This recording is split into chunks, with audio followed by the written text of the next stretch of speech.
الحمدللہ، اللہ تعالیٰ کا لاکھ لاکھ شکر ہے کہ مالک الملک نے اپنی یاد کی توفیق اور موقع عطا فرمایا۔ لاکھوں اور کروڑوں درود حضرت محمد مصطفیٰ صلی اللہ علیہ وآلہ وسلم پر، جن کے طفیل مالک الملک نے یہ مہربانی عطا فرمائی۔ سامعین اکرام، اللہ تعالیٰ نے قرآن پاک میں ارشاد فرمایا، اعوذ باللہ من الشیطان الرجیم، بسم اللہ الرحمن الرحیم۔ اور کیا آپ نے ان لوگوں کو نہیں دیکھا جو اپنے وطن کو چھوڑ کر نکلے، اور وہ ہزاروں کی تعداد میں تھے، موت کے ڈر سے؟ تو اللہ تعالیٰ نے انہیں فرمایا کہ مر جاؤ، پھر اللہ تعالیٰ نے انہیں زندہ فرمایا۔ بے شک اللہ تعالیٰ مخلوق پر فضل فرماتا ہے، اور لیکن اکثر لوگ اس کا شکر ادا نہیں کرتے۔ اور اللہ تعالیٰ کے راستے میں جہاد کرو، اور جان لو کہ اللہ تعالیٰ سننے والا جاننے والا ہے۔ جو شخص اللہ تعالیٰ کو قرض حسنہ دے گا تو اللہ تعالیٰ اسے کئی گنا زیادہ عطا فرمائے گا۔ اللہ تعالیٰ ہی تنگی اور فراخی کرنے والا ہے، اور بے شک تم نے اسی کی طرف لوٹ کر جانا ہے۔ اس سے پہلے آپ نے مالک الملک کی طرف سے مخلوق خدا کے لیے کئی ہدایات سنی، جن میں حقوق و فرائض کا ذکر تھا۔ اللہ تعالیٰ کے حقوق، ماں باپ کے حقوق، آپس میں حقوق، پھر بیوی اور خامند کے تعلقات اور حقوق اور فرائض، یہ سب اس لیے کہ اللہ تعالیٰ اپنی مخلوق کو بہترین مخلوق بنانا چاہتا ہے، اور جو نعمتیں اس نے بنائی ہیں ان سے ان کو مستفید فرمانا چاہتا ہے۔ یہ اسی صورت میں ممکن ہے کہ لوگ اپنے حقوق اور فرائض کو پہچانیں اور اس کی پابندی کریں۔ اب جو ارشاد پاک آپ کے سامنے پڑھا ہے، اس میں اللہ تعالیٰ مخلوق خدا کو اپنے پر توکل کا سبق عطا فرما رہا ہے، اور اس طرح انہیں اپنی طرف متوجہ کر کے سارے ڈر اور خوف سے بے نیاز کرنا چاہتا ہے، تاکہ اس کے ماننے والے ایسا ایمان رکھیں جو کسی خوف سے متزلزل نہ ہو سکے۔ ان کا ایمان چٹان کی طرح ہو، اور وہ کسی سے متاثر نہ ہوں۔ کوئی غم، کوئی خوف، کوئی ڈر انہیں متزلزل نہ کر سکے۔ اس سلسلے میں اللہ تعالیٰ جو ہدایت فرما رہا ہے، اس کا شان نزول یہ ہے کہ ایک بار حضرت عمر نماز پڑھ رہے تھے تو ان کے پیچھے دو یہودی آپس میں باتیں کر رہے تھے۔ حضرت عمر جب فارغ ہوئے تو یہودیوں سے پوچھا کہ تم کیا باتیں کر رہے تھے؟ تو انہوں نے کہا، ہم حضرت حزقیل کے متعلق بیان کر رہے تھے۔ حضرت عمر نے فرمایا کہ ایسا قصہ تو قرآن پاک میں کوئی نہیں آیا۔ حضرت عمر نے واپس آ کر نبی کریم صلی اللہ علیہ وآلہ وسلم کی خدمت میں یہ عرض کی تو یہ آیت پاک نازل ہوئی۔ حضرت حزقیل حضرت موسیٰ کے تیسرے خلیفہ تھے، پہلے یوشع بن نون، دوسرے کالب، اور تیسرے حضرت حزقیل۔ یہ نبی پاک صلی اللہ علیہ وآلہ وسلم سے کئی ہزار سال پہلے کی بات ہے۔ ایک بار ان کا گزر ایک وادی سے ہوا تو انہوں نے دیکھا کہ ایک بہت بڑی چار دیواری گھری ہوئی ہے، اس میں انسانوں کے ڈھانچے پڑے ہوئے ہیں، وہ سیدھا ہڈیاں ہیں جو بکھری ہوئی ہیں۔ تو وہ دیکھ کر حیران ہو گئے۔ انہوں نے اللہ تعالیٰ سے درخواست کی، یا اللہ تعالیٰ، یہ کیا ماجرا ہے؟ حزقیل نے جب یہ خواہش ظاہر کی کہ یا اللہ، انہیں زندہ فرما کہ میں ان سے ان کا یہ قصہ سنوں، تو حکم ہوا کہ ان کو حکم دو کہ اب سیدھا ہڈیو، تم کو اللہ تعالیٰ حکم دیتا ہے کہ تم سب اپنے جوڑوں میں لگ جاؤ۔ حضرت حزقیل نے یہ حکم دیا تو سب بسیدہ ہڈیاں اکٹھی ہو گئیں اور اپنے اپنے جوڑوں میں فٹ ہو گئیں اور ڈانچے بن گئے۔ پھر اللہ تعالیٰ نے حکم دیا کہ اب انہیں حکم دو کہ اللہ تعالیٰ تمہیں حکم دیتا ہے کہ تم اپنے گوشت پوشت پہن لو۔ حضرت حزقیل نے اسی طرح حکم دیا کہ اب سیدھا ہڈیو، اللہ تعالیٰ کے حکم سے اب تم سارے اپنے گوشت پوشت پہن لو جو گل سڑ گئے ہیں۔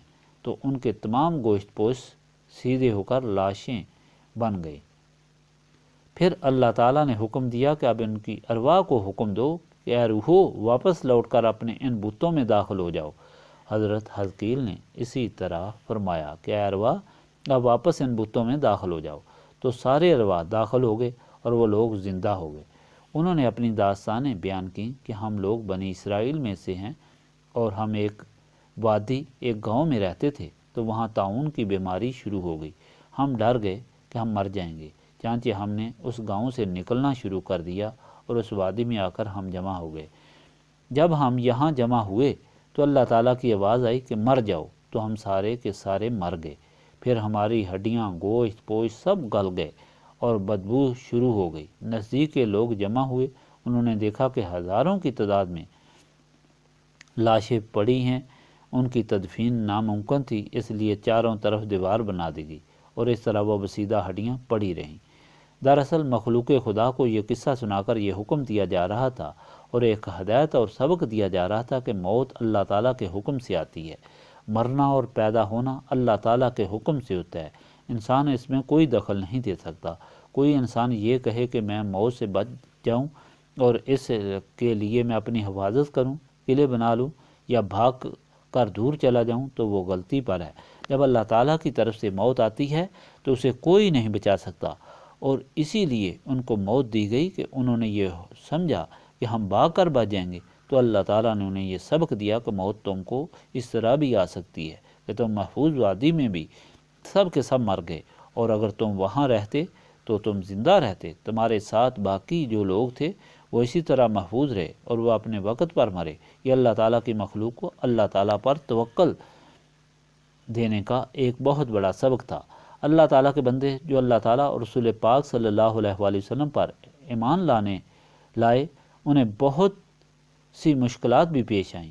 تاریخ گواہ ہے کہ مشرکین کفار اور یہودیوں نے نبی پاک صلی اللہ علیہ وآلہ وسلم کے غلاموں کو طرح طرح کی تکلیفیں دیں۔ نوبت یہاں تک پہنچی کہ جنگ اور غزوات شروع ہوئے تو دراصل مسلمانوں کو اس کے لیے تیار کیا جا رہا تھا کہ خبردار جو تم جہاد میں ڈرو، مرنا اور جینا اللہ تعالیٰ کے ہاتھ میں ہے، موت اللہ تعالیٰ کے ہاتھ میں ہے، اس لیے تم اللہ تعالیٰ کے راستے میں جہاد کرو، اللہ تعالیٰ کے راستے میں مرو اور مارو۔ اگر موت تمہارا مقدر ہے تو تم اس سے بچ نہیں سکتے، جہاد سے تمہیں شاندار فتح کامیابی نصیب ہوگی۔ اگر تم جہاد سے بھاگو گے کہ تم موت سے بچ جاؤ تو یہ ناممکن ہے۔ اگر تمہیں موت آتی ہے تو ضرور آئے گی، لیکن وہ شرمندگی والی موت ہوگی، تم بچ نہیں سکو گے بلکہ تم ضرور مر جاؤ گے۔ اس لیے اللہ تعالیٰ کے راستے میں موت اختیار کرو کہ اس میں تمہاری بہتری ہے۔ جو بھی جنگ ہوتی ہے اس میں خرچ کی ضرورت بھی ہوتی ہے، خالی ہاتھوں سے جنگ نہیں ہوتی۔ اس لیے اللہ تعالیٰ نے یہاں یہ بھی حکم دیا کہ اللہ تعالیٰ کے راستے میں خرچ کرنا، اللہ تعالیٰ کو قرض دینا ہے۔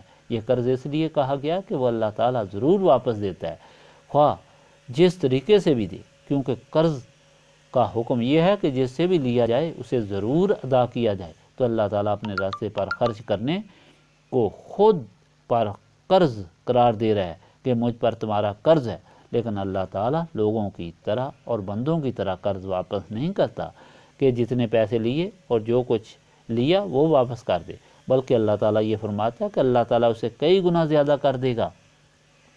جب یہ آیت نازل ہوئی کہ ایک دانے کا اللہ تعالیٰ 700 گنا عطا فرماتا ہے، تو نبی پاک صلی اللہ علیہ وآلہ وسلم نے خدا کی بارگاہ میں عرض کی، یا باری تعالیٰ میرے غلاموں کو اس سے بھی زیادہ عطا فرما۔ تو اس وقت پھر یہ حکم نازل ہوا کہ اللہ تعالیٰ کو جو قرض دیتا ہے اللہ تعالیٰ اسے کئی گنا زیادہ کر دیتا ہے۔ جب یہ حکم نازل ہوا تو حضرت ابو دھیا کلبی نے نبی پاک صلی اللہ علیہ وآلہ وسلم کی خدمت میں حاضر ہوئے۔ حضرت پاک صلی اللہ علیہ وآلہ وسلم تشریف فرما تھے تو جا کر حضرت پاک صلی اللہ علیہ وآلہ وسلم کی خدمت میں عرض کی، یا رسول اللہ صلی اللہ علیہ وآلہ وسلم اپنا دست مبارک بڑھائیے۔ حضرت پاک صلی اللہ علیہ وآلہ وسلم نے اپنا دست مبارک آگے کیا تو آپ صلی اللہ علیہ وآلہ وسلم کا ہاتھ مبارک پکڑ کر آپ صلی اللہ علیہ وآلہ وسلم کے غلام نے عرض کی، یا رسول اللہ صلی اللہ علیہ وآلہ وسلم میری تمام دولت، میرے 2 باغ ہیں تو وہ دونوں میں اللہ تعالیٰ کے راستے پر قربان کرتا ہوں۔ حضرت پاک صلی اللہ علیہ وآلہ وسلم نے فرمایا کہ نہیں، ایک اللہ تعالیٰ کے راستے میں قربان کرو اور ایک رہنے دو۔ چانچہ جو سب سے اچھا باغ تھا وہ جس میں 600 درخت تھے اور جس میں ان کی بیوی اور بچے رہتے تھے اور جس کا نام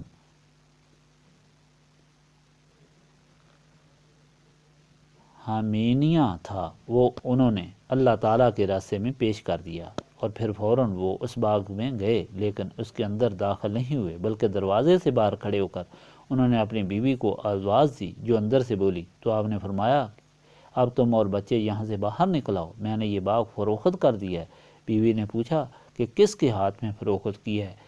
تو انہوں نے فرمایا کہ میں نے اللہ تعالیٰ کے ہاتھ فروخت کیا ہے۔ تو بیوی نے کہا بڑا ہی اچھا سودا کیا ہے اور بڑے ہی اچھے گاہک کو دیا ہے، خدا اس کو مبارک کرے۔ بیوی خود بھی ایک دم باہر نکل آئی اور بچوں کو بھی لے آئی۔ سامعین کرام، اللہ تعالیٰ اس ارشاد پاک کے بعد یہ بھی فرماتا ہے کہ دیکھو جب اللہ تعالیٰ کے راستے پر خرچ کرنے کا وقت آئے تو تمہارے دل میں شیطان اور نفس کی طرف سے یہ خیالات پیدا ہوتے ہیں کہ اگر تم نے سب کچھ اللہ تعالیٰ کے راستے میں خرچ کر دیا تو تمہارے بچے کیا کریں گے، تم آئندہ کی زندگی کیسے گزارو گے، تمہیں کتنی مصیبتیں پیش آئیں گی، تمہارے شریک تمہیں کیا کہیں گے، تمہاری کیا کیا مشکلات ہوں گی۔ تو یہ تمہیں دھوکہ دیا جا رہا ہے، کیونکہ یہ اللہ تعالیٰ کے راستے میں قرض ہوتا ہے اور اسے اللہ تعالیٰ کئی گنا زیادہ کرتا ہے، اور پھر تمہاری جان بھی اللہ تعالیٰ کے راستے میں چلی گئی، تمہارا مال بھی اللہ تعالیٰ کے راستے میں چلا گیا، اور وہ چیز اللہ تعالیٰ کے راستے میں چلی گئی جو سب فانی تھی، جس نے تمہارے سے جانا ہی تھا، جس کو تم نے قبر میں نہیں لے جانا تھا، لیکن جب اللہ تعالیٰ کے سامنے پیش ہو گئے تو اس سے کئی گنا تم وہاں پاؤ گے جہاں تم کو زیادہ ضرورت ہوگی، تو یہ سودا تمہارے لیے زیادہ نفع بخش ہوگا۔ یہ ارشاد پاک، یہ ہدایت پاک جو اللہ تعالیٰ اپنے پاک کلام میں اپنی مخلوق کو اور نبی پاک صلی اللہ علیہ وآلہ وسلم کے غلاموں کو فرما رہا ہے، یہ ایک مکمل بندہ بننے کے لیے ہے، اور ایسا بندہ بننے کے لیے کہ جو اللہ تعالیٰ کا مقرب بندہ ہو۔ جب یہ ارشاد پاک نازل ہوا تو نبی پاک صلی اللہ علیہ وآلہ وسلم کے غلاموں نے اس پر عمل کر کے دکھایا، جس کی تفصیل اور تاریخ آپ کو کئی بار سنائی گئی ہے۔ حضرت بکر صدیق کی قربانیوں اور اثار، حضرت عمر فاروق کی قربانیاں، حضرت عثمان کی قربانیاں، حضرت علی کی قربانیاں، حضرت عمارہ اور حضرت عبداللہ بن جاش کی قربانیاں، ان کے قصے وقتاً فوقتاً بیان کیے جاتے رہے۔ صحابہ کرام کے قربانی کے قصے بیان کرنے کے لیے بہت وقت چاہیے، اگرچہ ان کا بار بار بیان ایمان کو تازہ کرتا ہے اور ایمان کو زندہ کرتا ہے، ان کو بار بار دہرانا بہت بڑی ہدایت کا سبب بنتا ہے، لیکن پھر بھی وقت کا تقاضا ہوتا ہے۔ آپ کو یاد ہوگا کہ میں نے آپ کے سامنے حضرت عمارہ کا قصہ بیان کیا تھا، جب جنگ میں وہ شہید ہوئے اور چند سانس باقی تھے تو نبی پاک صلی اللہ علیہ وآلہ وسلم کی خدمت میں عرض کی گئی کہ آپ صلی اللہ علیہ وآلہ وسلم کا غلام عمارہ موت کے قریب ہے، تو حضور پاک صلی اللہ علیہ وآلہ وسلم خود اٹھ کر ان کے سر مبارک کے پاس تشریف لے گئے اور جا کر کہا، عمارہ تمہاری آخری خواہش کیا ہے؟ تو حضرت عمارہ نے اپنے سر کو نبی پاک صلی اللہ علیہ وآلہ وسلم کے قدم پر رکھ کر کہا کہ میری آخری خواہش یہ ہے، اور ان کی روح مبارک پرواز کر گئی۔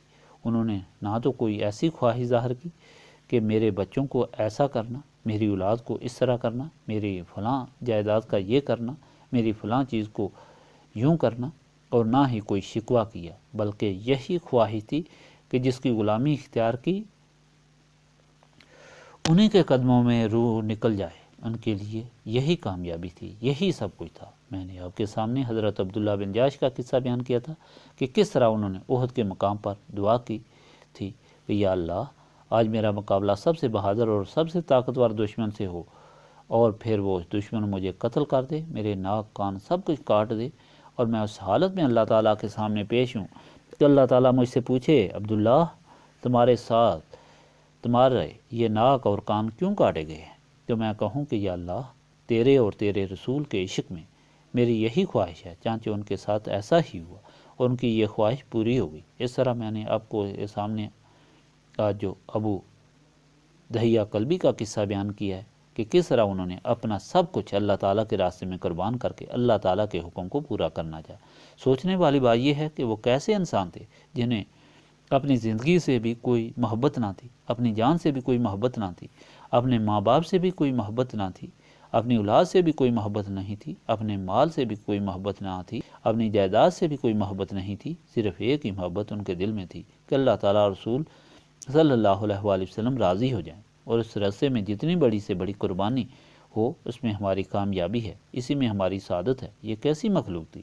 کیا وہ کوئی آسمانی مخلوق تھی یا کوئی اور مخلوق تھی؟ نہیں، بلکہ وہ ہماری طرح انسان تھے، آج کے انسانوں کی طرح ہی وہ انسان تھے، ان انسانوں کی طرح ہی انسان تھے کہ آج ایک کانٹا چبھنا بھی گوارا نہیں کرتے، 1 روپیہ اللہ تعالیٰ کے راستے میں خرچ کرنا بڑی مصیبت سمجھتے ہیں، اور دنیاوی عیش کے لیے سب کچھ قربان کرنا اپنے لیے عزت اور فخر سمجھتے ہیں۔ یہ فرق کیوں ہے؟ اس فرق کو سمجھنا چاہیے تاکہ انسان اس چیز کو حاصل کر سکے۔ بات دراصل یہ ہے کہ وہ لوگ جنہوں نے اللہ تعالیٰ کے راستے میں قربانیاں دیں، جانیں بھی قربان کی اور سب کچھ قربان کیا، اور اس قربانی کو ہی اپنی سعادت سمجھتے تھے، ان کو ایک خاص طاقت حاصل تھی، اور وہ طاقت نسبت رسولی صلی اللہ علیہ وآلہ وسلم تھی۔ نسبت رسولی صلی اللہ علیہ وآلہ وسلم نے ان کے دل و دماغ کو روشن کیا ہوا تھا، جس کی وجہ سے ان کے سامنے دنیا کی کوئی قیمت نہیں تھی، زندگی کی کوئی قیمت نہیں تھی، اور مال اور جائیداد کی کوئی قیمت نہیں تھی۔ اگر قیمت تھی تو اللہ تعالیٰ کی رضا کی قیمت تھی۔ وہ یہ سمجھتے تھے کہ اگر اللہ تعالیٰ راضی ہو گیا تو سب کچھ مل گیا، دنیا بھی مل گئی اور آخرت بھی مل گئی، دونوں جہاں میں سرخروئی اور سرفرازی حاصل ہو گئی۔ اگر اللہ تعالیٰ ناراض ہوا تو دونوں جہاں میں ذلت اور رسوائی ہوگی۔ یہ نسبت رسولی صلی اللہ علیہ وآلہ وسلم ان لوگوں کو حاصل ہوتی ہے جو آج کے لوگ اس نسبت رسولی صلی اللہ علیہ وآلہ وسلم سے محروم ہیں۔ یہ نسبت رسولی صلی اللہ علیہ وآلہ وسلم ان لوگوں کو حاصل تھی، اور آج کے لوگ اس نسبت رسولی صلی اللہ علیہ وآلہ وسلم سے محروم ہیں۔ اس لیے اگر آج کے لوگ یہ چاہتے ہیں کہ وہ بھی اپنی زندگیاں ایسی ہی بنائیں کہ جس طرح وہ لوگ تھے جو نبی پاک صلی اللہ علیہ وآلہ وسلم کے غلام تھے، اور جنہوں نے قربانیاں دیں، اسلام کو زندہ کیا اور دنیا میں پھیلایا، اور جن کی زندگی پر اللہ تعالیٰ نے فخر فرمایا، فرشتوں نے فخر فرمایا، اگر ایسے انسان بننا چاہتے ہیں تو انہیں بھی نسبت رسولی صلی اللہ علیہ وآلہ وسلم حاصل کرنی چاہیے، وہی طاقت حاصل کرنی چاہیے۔ نسبت رسولی صلی اللہ علیہ وآلہ وسلم حاصل کرنے کے لیے سینوں کی صفائی کی ضرورت ہے، اور سینے صاف یاد الہی سے ہوتے ہیں، اور یہی اس محفل کی غرض و غایت ہے کہ وہ سارے لوگ جو وقتاً فوقتاً پیسا فرمایا ہمارے پاس آتے ہیں، کوئی آخرت میں سرخ روئی کی التجا کرتا ہے، کوئی دنیاوی مصیبتیں اور مشکلات بیان کرتا ہے، ان کو ہم ایک ہی نسخہ بتاتے ہیں کہ اللہ تعالیٰ کے ہو جاؤ، اور اللہ تعالیٰ کا ہونا اس وقت ممکن ہے کہ تم کو نسبت رسولی صلی اللہ علیہ وآلہ وسلم حاصل ہو جائے۔ نبی پاک صلی اللہ علیہ وآلہ وسلم سے نسبت کر لو تاکہ شیطان اور نفس سے تمہیں نجات مل جائے اور اللہ تعالیٰ کے صحیح بندے بن جاؤ۔ اگر یہ حاصل کرو گے تو دونوں جہانوں میں سرخرو اور سرفراز ہو جاؤ گے، اور دونوں جہانوں میں تمہاری آرزویں پوری ہوں گی۔ اس کا طریقہ یہ ہے کہ آؤ بیٹھو اور بیٹھ کر اللہ تعالیٰ کی یاد کرو، اور اس کثرت سے یاد کرو کہ تمہارے سینے صاف ہو جائیں، شیطان اور نفس کی وجہ سے جو تمہارے اندر زنگ، آلودگی اور سیاہی ہے وہ دور ہو جائے، اور تم نسبت رسولی صلی اللہ علیہ وآلہ وسلم سے اپنے سینوں کو منور کر کے دونوں جہانوں کی سعادت لے کر یہاں سے لوٹو۔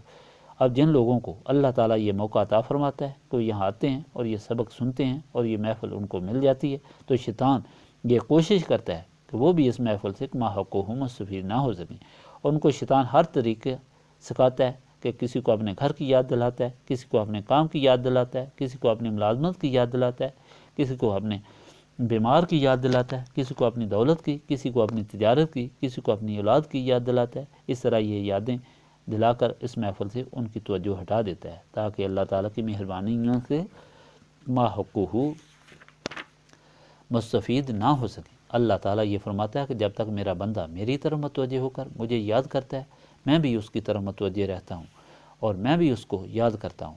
یہ جو عظمت اور شان ہے، اس سے محروم کرنے کے لیے شیطان مختلف طریقوں سے ان لوگوں کو دنیا کی طرف متوجہ کر دیتا ہے، اور باوجود یہاں آنے کے اور بیٹھنے کے وہ محروم ہو کر چلے جاتے ہیں۔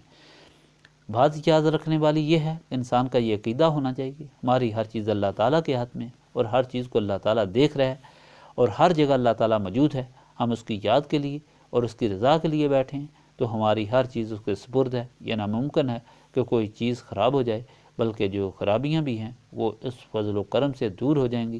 ایسا عقیدہ لے کر جو لوگ بیٹھتے ہیں وہ اس محفل سے کما حق کو مستفید ہو کر لوٹتے ہیں۔